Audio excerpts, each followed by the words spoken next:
Olá, pessoal. Nesse vídeo eu quero mostrar a evolução de vários investimentos ao longo dos últimos 10 anos, falar um pouco de como a política pode interferir muito nos resultados dos investimentos e, com isso, você pode tomar decisões boas de investimentos para você fazer uma carteira de investimentos bem conservadora e bem rentável para os próximos 10 ou 15 anos. Bom, aqui é um gráfico de 10 anos, sabe, que começou aqui ó, em 2011 até 2022.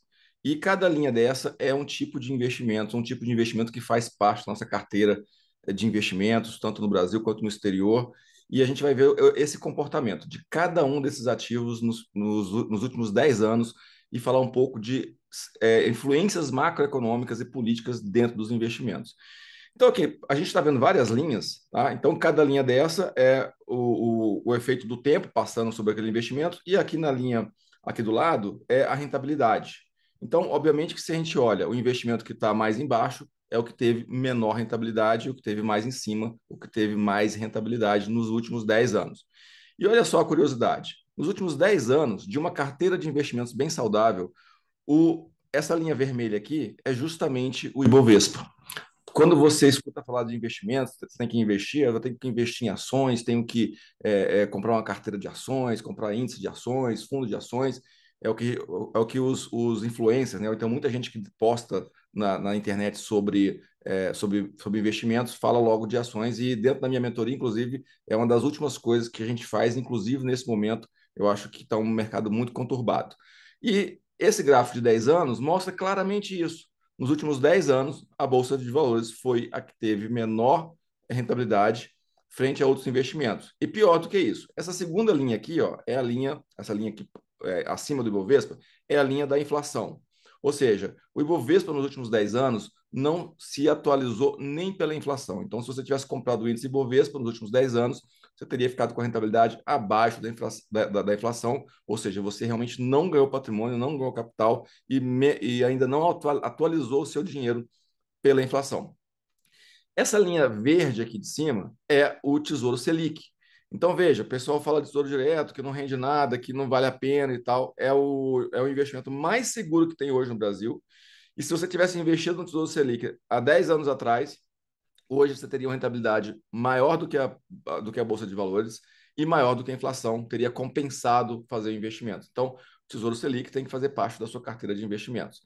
Essa linha cinza aqui, ó, que a gente vê aqui, ela é uma protuberância aqui nessa região. Vamos falar sobre essa região daqui a pouco, que é uma região muito crítica para os investimentos, até pelo momento político que a gente está passando agora. Essa linha aqui é o dólar. Então veja que o dólar tem oscilações de curto prazo, positivas e negativas, mas a tendência de longo prazo é que o dólar suba, a não ser que o Brasil vire uma superpotência que atraia muito capital estrangeiro e, com isso, o dólar consiga realmente cair. Mas a nossa tendência para o longo prazo é uma elevação do dólar. E se a gente pegar esse gráfico, que está aqui refletindo os investimentos nos últimos 10 anos, e fazer cortes a cada 10 anos, né, passar de 2011 para 2021, 2010, 2020, a gente vai ver mais ou menos este comportamento em várias décadas aí para trás. Então, olha só, essa linhazinha aqui marrom, continuando aqui essa marronzinha que está aqui ó, bem no meiozinho, é a linha do IFIX. O IFIX é um índice que mede a performance geral dos fundos imobiliários no Brasil. Então, percebam que por que o fundo imobiliário vale muito a pena? Olha, os aluguéis são reajustados pela inflação, então já é uma garantia que você vai ter uma rentabilidade acima da inflação no longo prazo. Então veja que a inflação está aqui. E são ativos reais, são excelentes imóveis que estão ali alugados, ou fundos de títulos, né, que tem os títulos ali bem selecionados, e a gente recebe proventos todo mês. E aqui está incluído o seguinte: você faz a compra do fundo imobiliário, reaplica e vai comprando mais cotas cada vez mais. Todo mês você vai usando os proventos para comprar mais cotas. Então, nessa linha aqui está refletido isso. Se você recebe o provento de fundo imobiliário e não reaplica, você não está rendendo seus investimentos conforme essa linha aqui, é uma rentabilidade mais baixa. Obviamente que a gente vai juntar o dinheiro num determinado momento, depois a gente vai usufruir mesmo, não vai reaplicar mais. Essa linha azul aqui, ó, é a linha de outro título do Tesouro. A gente falou que essa linha verde aqui suave é a linha do Tesouro Selic. Essa linha azul aqui é a linha do Tesouro IPCA.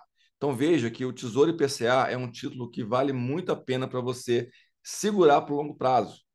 Às vezes a gente tem oscilações negativas no curto prazo, você vê que teve momentos aqui de queda, que ficou se arrastando, alguns momentos caíram, então você pode correr o risco de investir em tesouro IPCA e ver o seu patrimônio cair no curto prazo, mas vai ser um excelente investimento no longo prazo. Agora, vamos olhar aqui um pouco mais, com detalhes, a linha do Ibovespa. Vocês conseguem perceber que deste pontozinho aqui, ó, tem um pontozinho aqui, que é um ponto que divide o gráfico. Daqui para trás, a gente vê, apesar de ter altos e baixos, a gente percebe que a gente vinha num caminho, uma trajetória de baixa. Tá vendo? E a partir deste momento aqui, ó, uma trajetória de alta. Então, esse ponto aqui foi um ponto crucial que realmente mudou a percepção dos investimentos. E olha que interessante, todo mundo fala que a gente tem uma correlação quase que negativa com o dólar. Então veja que isso está se refletindo aqui. Nesse momento aqui de queda do Ibovespa de vários anos, aqui, ó, de 2011, 12, 13, 14, 15, até o começo de 16, e se a gente colocar esse gráfico aqui para trás, a gente vai ver a mesma trajetória do Ibovespa saindo de um ponto mais alto e vindo, reduzindo durante muitos anos. E o dólar subindo na mesma proporção neste momento. Por quê? Porque essa correlação negativa do Ibovespa com o dólar mostra o seguinte: os investidores estão apreensivos, preocupados, temerosos com o que está acontecendo na renda variável, na economia do Brasil como um todo, porque o que está lá acontecendo na renda variável são as empresas, as principais empresas, e é o reflexo da economia do Brasil. Então, tá muito ruim essa economia, está muito ruim a Bolsa, os investidores vendem as ações e procuram tirar o dinheiro do Brasil, porque está havendo um risco excessivo aqui dentro do Brasil. Então, eles levam o dinheiro para fora do Brasil. Como é que faz para levar o dinheiro? Compra dólar para levar os dólares lá para fora e ficar livre do risco Brasil. Então, muita gente vendendo bolsa, derruba a bolsa, muita gente, essas mesmas pessoas compram o dólar sobe. Então, veja que foi o momento da bolsa cair com o dólar subindo. E a gente percebe isso várias vezes na história. Por exemplo, aqui, ó, essa queda aqui foi a queda causada pelo coronavírus. Teve uma queda forte, uma elevação forte do dólar. Então, o que aconteceu neste ponto aqui, que foi um ponto de inflexão na Bolsa de Valores? Foi em janeiro de 2016. Foi exatamente o impeachment da Dilma. Então, o que existia na época instalado na economia brasileira? Né? Um cenário muito negro, as contas públicas indo para o brejo, a gente falava de déficit na Previdência, déficit orçamentário, déficit nas contas, no balanço de pagamentos. Então, a economia brasileira estava se deteriorando. Então, o reflexo na Bolsa. Nessa época aqui, por exemplo, a Petrobras já foi a maior empresa da América Latina toda, né? E hoje está lá embaixo, bem abaixo, e a maior empresa da América Latina hoje é o Mercado Livre, que é inclusive uma empresa argentina, não é nem brasileira mais. Então, nessa época, tinha a Operação Lava Jato, que eles detectaram que foram sugados da Petrobras 80 bilhões de dólares, então deteriorou muito a empresa, tanto é que a empresa hoje não é mais a maior empresa da América Latina. Então, isso estava causando um temor muito grande com os investidores, e eles estavam vendendo cada vez mais as ações a preços cada vez mais baixos e comprando dólar, levando o dólar para fora do Brasil, para se proteger do efeito ruim que a política estava causando na economia brasileira como um todo, não é só na Bolsa, no balanço de pagamentos, nas contas públicas, né? Porque as contas públicas estavam entrando em trajetória de um país que vai quebrar, como a Venezuela, como né, outros países lá na América Central, a Nicarágua, né, a Argentina. Então, o efeito da política na economia e o efeito da economia nos investimentos. Obviamente que aqui a gente está vendo as empresas listadas em bolsa, mas toda a economia sofreu muito nesse período. Então, no ano do impeachment, que esse ponto aqui foi em janeiro de 2016, a bolsa subiu em 2016 100%. Em um ano, subiu 100%, para recuperar parte dessa perda que estava acontecendo durante muito tempo. É muito tempo que vocês estão vendo aqui, a bolsa vinha caindo. E em 2016, tanto os fundos imobiliários, o IFIX, quanto a Bolsa de Valores subiu 100%, subiram né, os dois, o IFIX e o Ibovespa, 100% em 2016 para recuperar parte dos valores dos investimentos. A gente tinha naquela época, eu lembro, fundos imobiliários sendo negociado a 30% do valor patrimonial, sabe? Muito baixo mesmo, valor realmente a percepção, assim, o risco para os investidores estava tão grande que eles aceitavam vender fundos imobiliários a 30% do valor patrimonial. Veja que depois do impeachment da Dilma, né, o Temer assumiu, né, o vice-presidente na época, a bolsa subiu e o dólar deu uma amenizada, ou seja, os investidores viram menos riscos no Brasil e acabaram voltando um pouco de dólares aqui para os investimentos. Tá? Então percebam que os danos na economia causados por políticas econômicas, políticas mal feitas, né, ou seja, políticas feitas pelos políticos. Então veja o quanto que um governo mal estruturado, sem plano de governo, que foi um governo marcado pela deteriorização do preço das empresas, pela esvaziamento do caixa da Petrobras, foram 80 bilhões de dólares que foram sugados da Petrobras naquela época. Então veja que um governo instalado no país realmente pode acabar com a economia, pode acabar com o preço das ações e acabar com o seu patrimônio. Veja o caso da Argentina. Eu fui esquiar com minha filha uns 4, 5 anos atrás e com $1 a gente comprava 18 pesos. Hoje a Argentina está numa situação tão ruim que com $1 a gente compra 300 pesos. Então veja como que o argentino empobreceu em moeda estrangeira.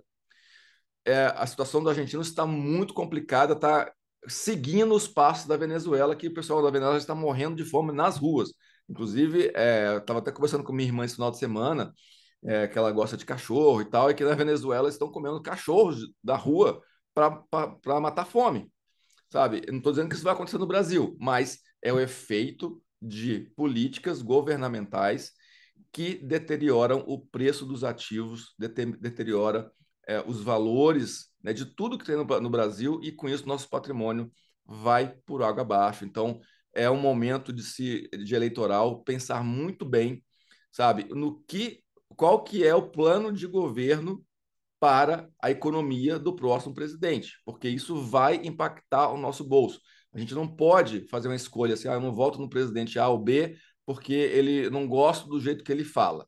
Você tem que gostar do jeito que ele governa, ou então repudiar o jeito que o outro presidente governou e deteriorou a economia brasileira, né, os nossos salários, a nossa renda e a nossa perspectiva de ter uma vida melhor. Vou mostrar aqui um segundo gráfico para vocês aqui o próximo gráfico. Ó, eu peguei, juntei todos esses gráficos que a gente viu aqui, ó, bolsa, dólar, né, e juntei com a bolsa americana. Olha o efeito da bolsa americana aqui, ó. Todos aqueles investimentos anteriores estão aqui embaixo, ó. Esse vermelhinho aqui é a bolsa de valores, aqui está o dólar, né, o IFIX e aqui está a bolsa americana. Por quê? Porque é um país que tem uma economia muito mais forte, as empresas estão incentivadas a empreender, é um país que tem um nível de corrupção baixíssimo, muito mais baixo do que no Brasil, não é que é zerado. Tem um pouco de corrupção? Tem, mas é infinitamente inferior ao que é aqui no Brasil. Então, investidores do mundo inteiro, eles têm vários fatores que determinam como levar por que a gente vai levar um dinheiro para um determinado país. E países com muito índice de corrupção não recebem dinheiro importante, recebe algum dinheiro especulativo. O dinheiro que vem para o Brasil de estrangeiros é mais especulativo do que um dinheiro para longo prazo. Quando vem para longo prazo é quando tem uma licitação pública de construir aeroportos, construir uma usina. Aí o cara vem com dinheiro para ficar no longo prazo. Mas normalmente vem dinheiro especulativo. Então, veja que a corrupção instalada no Brasil, a deterioração da economia brasileira, faz isso. A nossa bolsa, dentre todos esses investimentos aqui, é o pior deles, e a bolsa americana, disparado, o melhor investimento, porque os Estados Unidos têm uma estrutura econômica, financeira, política que defende o empreendedorismo, que defende o cidadão, que defende os investimentos, que combate a corrupção, que bota bandido na cadeia. E quando você é um bandido que você rouba, igual roubaram tanto da Petrobras, 80 bilhões de dólares, você pega prisão perpétua. Então os bandidos ficam realmente na cadeia. Não é que igual no Brasil, que o cara pode fazer o que quiser, que depois consegue ficar livre de responder, né, juridicamente pelos seus atos. Então, é isso que eu queria mostrar para vocês. Sigam aqui o canal, pensem bem antes de votar, porque vai afetar o bolso de vocês. E a bolsa no Brasil, olha, nos últimos 10 anos, não bateu nem inflação por conta disso. Nos últimos anos, a gente está, nos últimos momentos aí, a gente está vendo um esforço da política agora, da equipe econômica, de tampar os buracos que já existiam há muito tempo para conseguir colocar a previdência de pé, né, colocar a economia criando uma base econômica para o país realmente crescer. Então, a gente está num período que a gente corre o risco dessa base que está sendo montada ser destruída de novo e a gente voltar para um caminho de colisão aí com o fracasso econômico e financeiro do nosso país. Então, siga o canal, compartilhe aqui esse vídeo para alertar as pessoas, mostrar os investimentos, como que aconteceu nos últimos 10 anos, para que você realmente tenha com esse vídeo, você consegue montar uma carteira de investimentos, consegue escolher melhor o seu candidato para votar aqui no segundo turno e a gente construir um Brasil muito melhor. Um forte abraço e até um próximo vídeo.